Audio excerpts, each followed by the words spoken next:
2010 के अख्ताम तक खिलौनों की फरोख्त 2009 में 21.46 बिलियन डॉलर्स के मुकाबले में 21.87 बिलियन डॉलर्स तक पहुंच गई थी, जिसमें गुड़ियाओं, तामीरी सेट और आउटडोर खेलों के खिलौनों में इजाफा, जबकि नौजवानों के इलेक्ट्रॉनिक्स खिलौने, एक्शन फिगर्स, पजल्स और इंडोर इस्तेमाल होने वाले खिलौनों की फरोख्त में कमी आई। जानो और जानते रहो।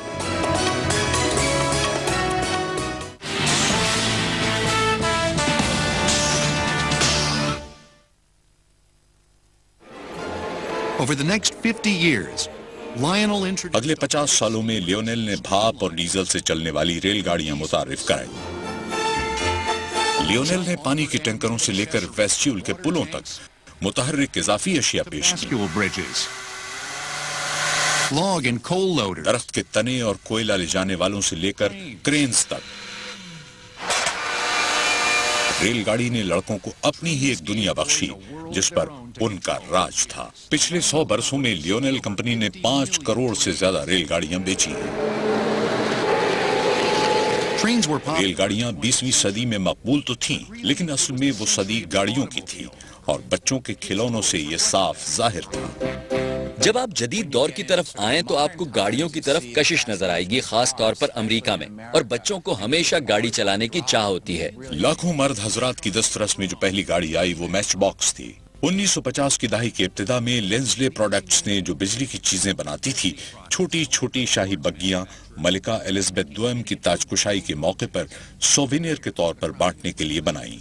जब लंदन की इस कंपनी ने 10 लाख से ज्यादा बग्गियां बेच डाली तो उन्होंने फैसला किया कि खिलौनों पर तवज्जो मरकूज की जाए।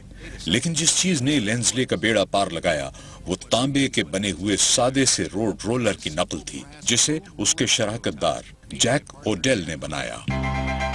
1952 में लेंसले ने छोटी मगर तफसीलात से भरपूर गाड़ियों की पैदावार शुरू की और उन्हें माचिस की डिबिया जितने डिब्बों में डालकर पेश करना शुरू किया।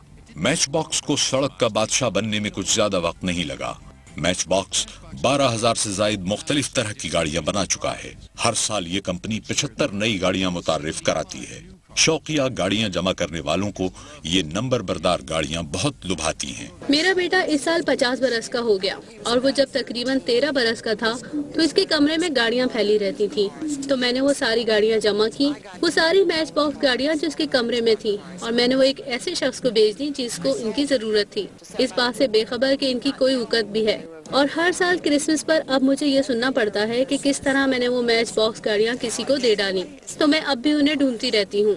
मुझे हमेशा लगता था कि वो उन्हें भूल गया है। हालांकि तमाम शौकिया गाड़ियां जमा करने वालों की माएं इतनी समझदार नहीं होती, लेकिन उनमें दूसरी खुसूसियात मुश्तरक होती हैं। वो मर्द जो मैच बॉक्स गाड़ियों के साथ बड़े हुए थे अब अपने बच्चों के लिए भी वही खरीदते हैं। अब्बा को इस गाड़ी की चाबी बच्चों के हवाले करने पर ज्यादा एतराज नहीं। Next, अगले मरहले पर हम दुनिया के पहले एक्शन फिगर के साथ बुनियादी तरबियत का जायजा लेंगे। पहले लड़ाका किरदार G.I. जो की तरह बच्चों की तवज्जो हासिल नहीं की, उसको महज एक गुड़िया न कहें। call him a doll.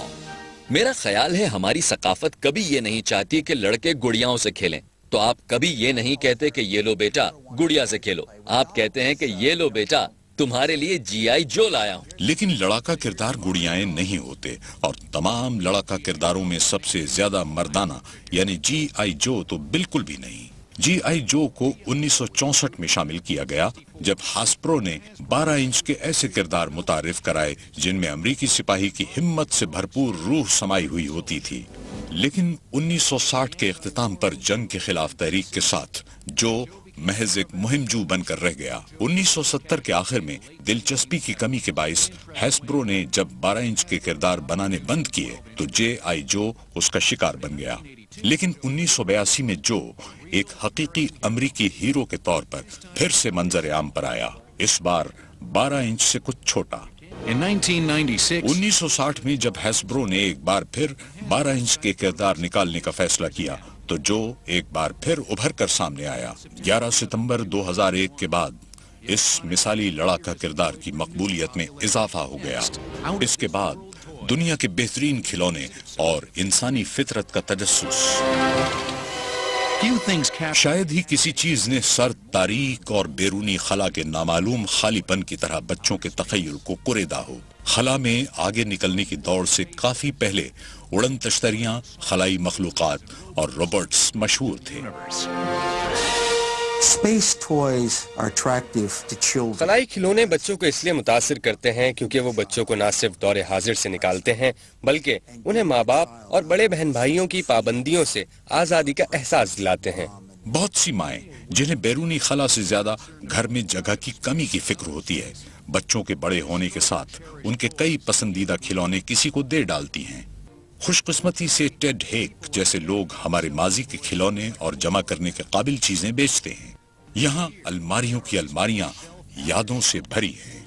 The concept of space toys खलाई खिलौनों का तस्वुर 25वीं सदी में बक रॉजर्स नामी एक मज़ाहिया किरदार से शुरू हुआ।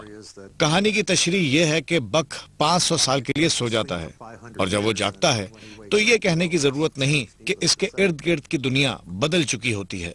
ये बक रॉजर्स का चाबी से चलने वाला खिलौना है जो लुइस मार्क कंपनी ने बनाया है। ये रॉकेट पुलिस पेट्रोल कहलाता है। 1950 की दहाई के दौरान उड़न तश्तरियों का दिखाई देना और टॉम कॉर्बेट स्पेस कैडेट और स्पेस पेट्रोल जैसे मकबूल टीवी शोज ने बड़ी तादाद में खलाई खिलौनों को मुतारिफ कराने में मदद की।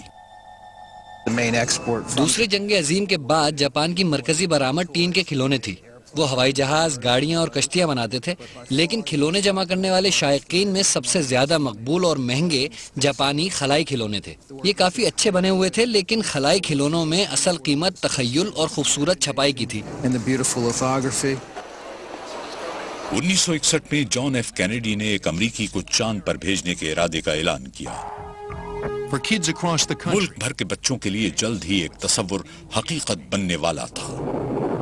In the 1960 में बच्चों की दिलचस्पी फ्लैश गॉर्डन से ज्यादा जॉन ग्लेन जैसे हकीकी खलाबाजों में बढ़ गई। Flash Gordon.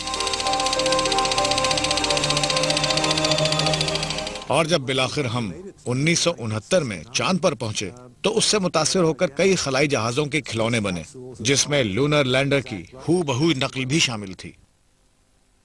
Lost in space, my favourite Martian और स्टार ट्रेक जैसे टीवी शोज ने खिलौनों पर असर डालना जारी रखा, लेकिन एक फिल्म ने खलाई खिलौनों की दुनिया हमेशा के लिए तब्दील कर दी। हमें 1977 में स्टार वॉर्स नामी एक नई फिल्म का ट्रेलर देखने का मौका मिला। ये एक ऐसी चीज थी जो हमने पहले कभी नहीं देखी थी और हम वाकई इसे इस कायनात का हिस्सा बनते देखना चाहते थे। ये फिल्म भरपूर किरदारों और पुरतखय्युल खलाई गाड़ियों से भरी हुई थी। 1978 में कैनर ने स्टार वॉर्स के असली खिलौने जारी किए, जो रोशनी की रफ्तार से भी तेजी से बिक गए। मसनूआत के सिलसिलों की शुरुआत सिर्फ 12 किरदारों, 3 गाड़ियों और खेलने की कुछ चीजों से हुई, और जिस वक्त तक हमने पहली ट्रायलॉजी बनाई, इसकी तादाद बढ़कर 100 किरदारों तक पहुंच गई थी। आज हर तरह के लड़ाका किरदार मौजूद हैं। वो पहले से ज्यादा तफसील से बनाए जाते हैं, कुछ मजाहिया, कुछ बेहंगम। खिलौने जमा करने के शौकीन हजरात इन लड़ाका किरदारों की 40% फरोख्त के जिम्मेदार हैं। स्टार वॉर्स जैसे सदाबहार किरदार खिलौने जमा करने वालों में पहले से कहीं ज्यादा मकबूल हैं। ये किरदार इस तरह के डब्बे में इसकी हालत को मद्देनजर रखते हुए $750 से लेकर तकरीबन $1500 का बिक सकता है। ये किरदार $5000 जितने महंगे हो सकते हैं। अक्सर कहा जाता है कि खिलौने जमा करके लोग अपने बचपन की याद ताज़ा करते हैं। असल में मैं नहीं समझता कि ये सच है। मेरा ख्याल है कि वो लोग जो खिलौने जमा करते हैं ऐसे लोग होते हैं जो अब भी अपने बचपन के अय्याम से जुड़े होते हैं। ये दो मुख्तलिफ बातें हैं। आया वो फखरिया तौर पर नुमाइश पर लगे हों या दो छती में, मिट्टी में अटे पड़े हों, हमारे बचपन के खिलौने अक्सर एक कम पेचीदा दौर की नुमाइंदगी करते हैं। लेकिन खिलौनों का मामला आखिरकार महज वो तफरीह नहीं है जो वो मुहैया करते हैं, या वो यादें जो वो लौटाते हैं। असल में इस प्लास्टिक, लोहे या लकड़ी के टुकड़े से इसका कोई वास्ता नहीं है। असल चीज ये है कि बच्चे का दिमाग इस टुकड़े को क्या बना देता है। अहमियत इस चीज की है जिसका वजूद बच्चे के तखय्युल से आता है।